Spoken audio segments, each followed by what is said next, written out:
What's going on, everybody? This is Nick from House of Paint 203, bringing you part one of the Young Gold Dragon series. Last week we worked on the Young Copper Dragon, and I'm excited to dig in here on the Young Gold. As you can see in the blister pack, very sizable model, and as you can also see in the Monster Manual, a pretty cool looking creature. So we're going to do a few interesting things on this model to really bring it to life. Let's jump right in.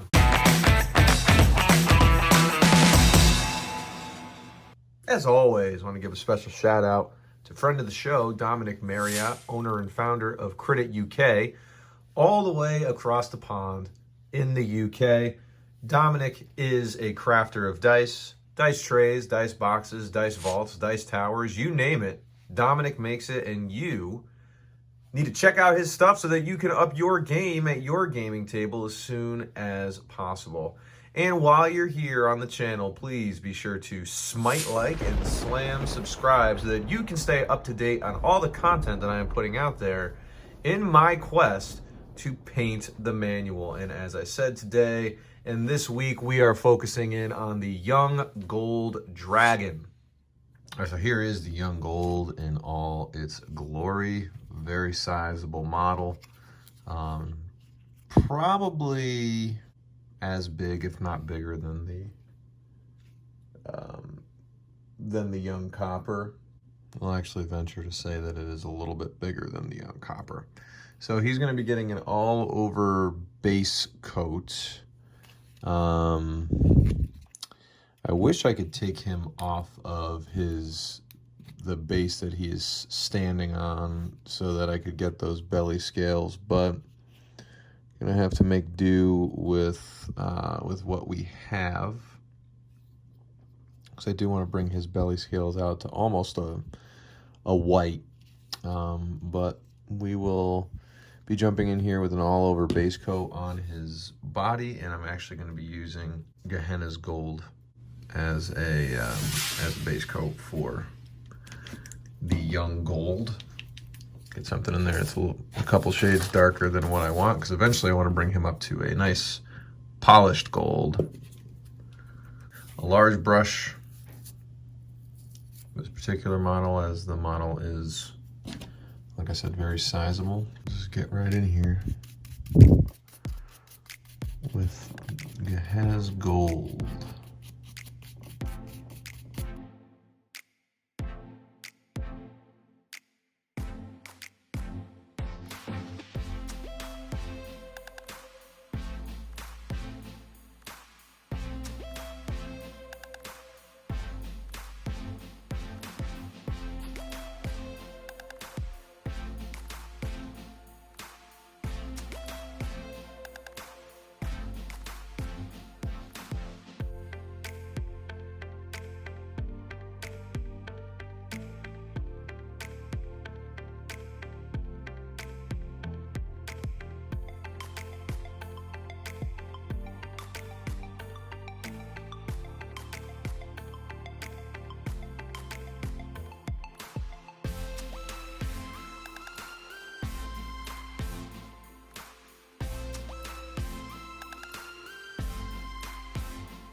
All right, so with his base coat dry, by the way, I love this base coat. I think it's just the perfect shade of gold that I was looking for, and it'll definitely complement the highlights that I'm planning on. I'm not planning on giving a wash to the entire figure, but I am planning on washing the membranes and the frills. And I'm kind of at a crossroads here. I'm not sure what I'm gonna do, so I'm gonna try out a couple different ones. I'm gonna try out Reikland Flesh Shade.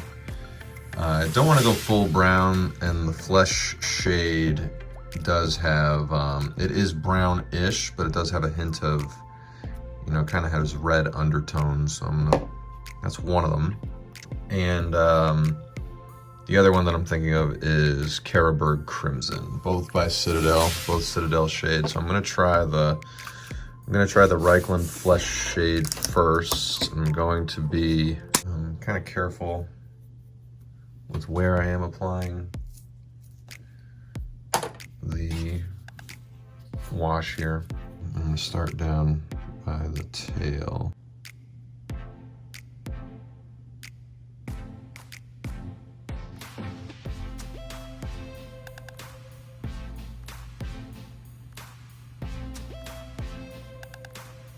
I just kind of wanted to outline the lips of these spines.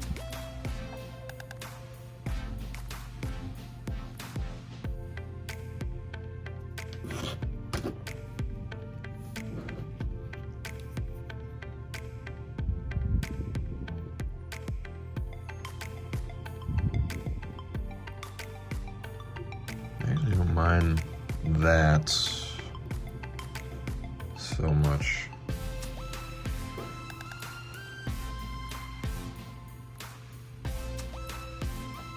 All right, so maybe I'll just stick with it. I'm gonna give the crimson a try.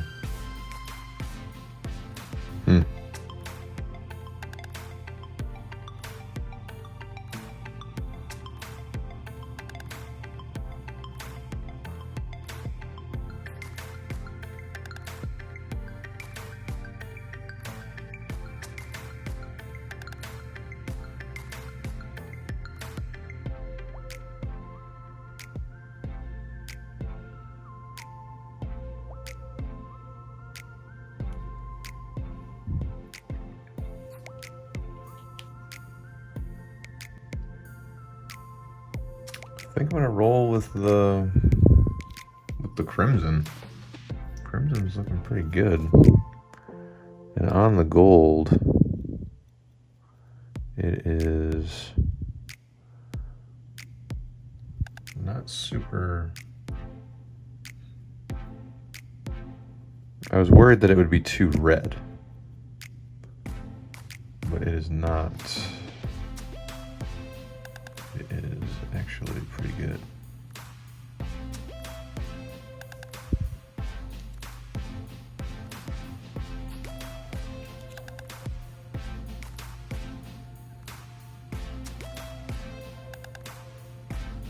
I want to manipulate it into the recessionals.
Again, not going willy-nilly with this wash.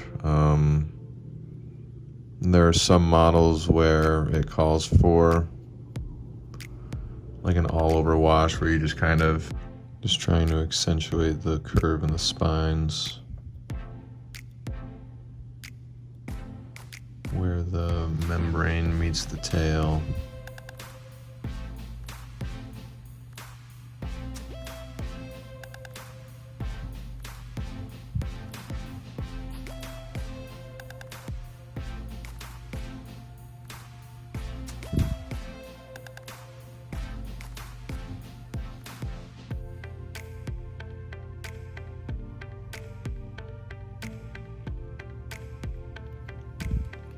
I actually really like this crimson.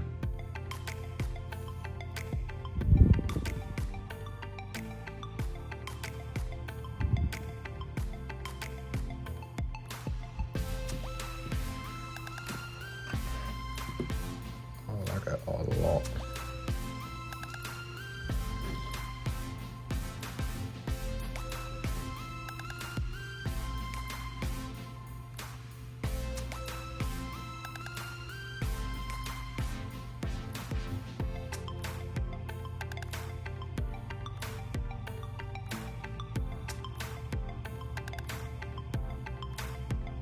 Getting kind of where I want it. A little too much pooling right here, but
definitely want those shadows to catch, but I don't want there to be like a lake of wash.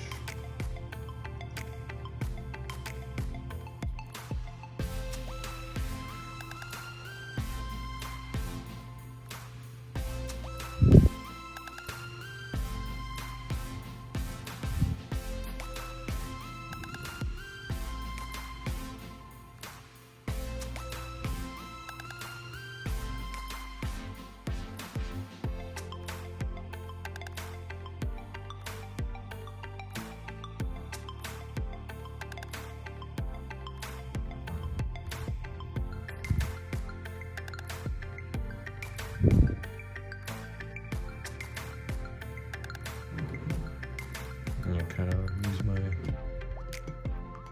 my coffee mug to steady him.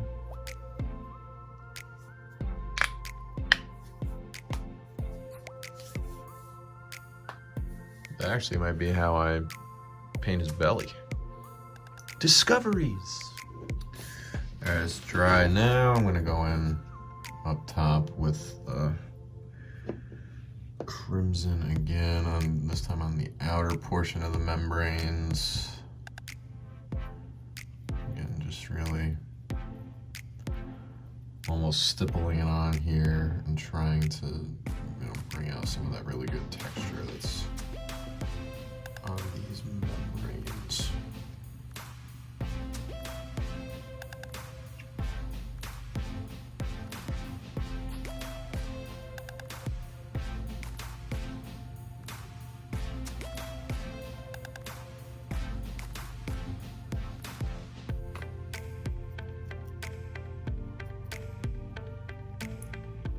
While at the same time trying to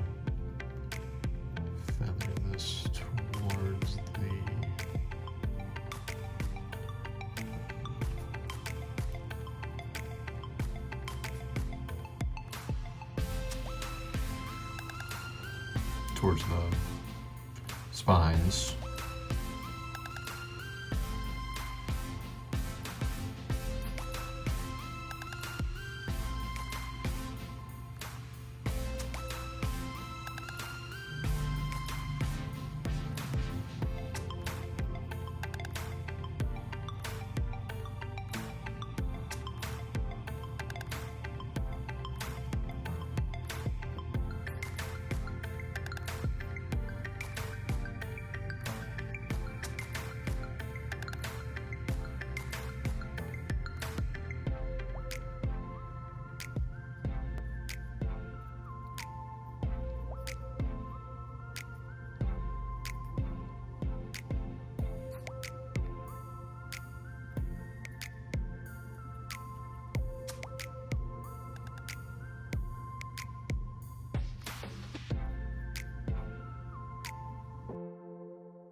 I won't need the scales.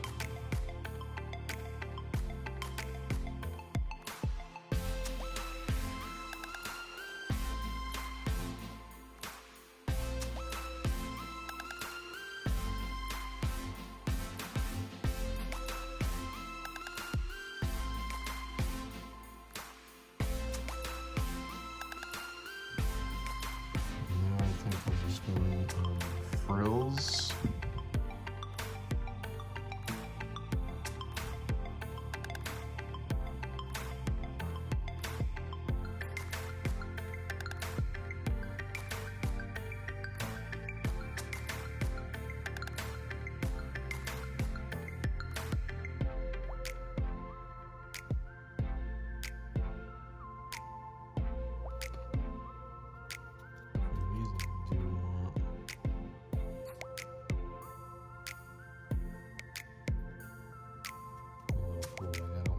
Whole lot of pulling. I think it's too much, but I do like that effect. So now I'm going to avoid the part that I just did, and I'm going to do the same thing over here.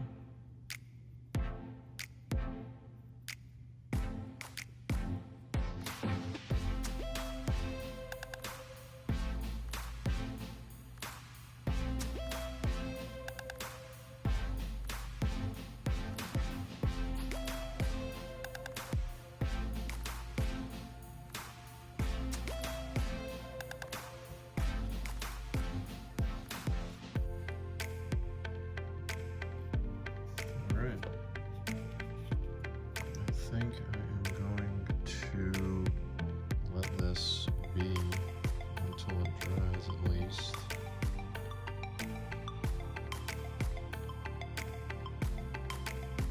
I lied.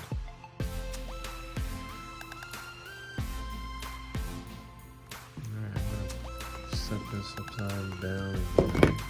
Okay, no, I'm gonna set this upside down again.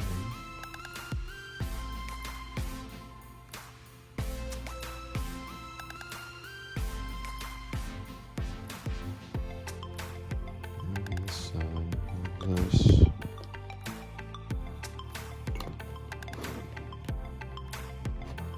And then opens the cup.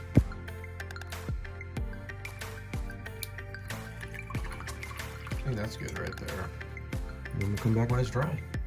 Alright, so the young gold is dry. And I'm liking what that crimson wash did. I do have some spots in here that the the wash looked like it smudged a little bit.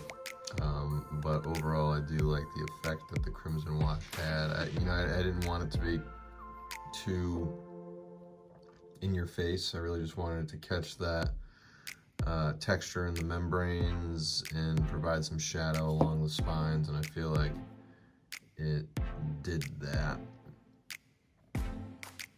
And as well as along the frills over here, I think it did a nice job of breaking out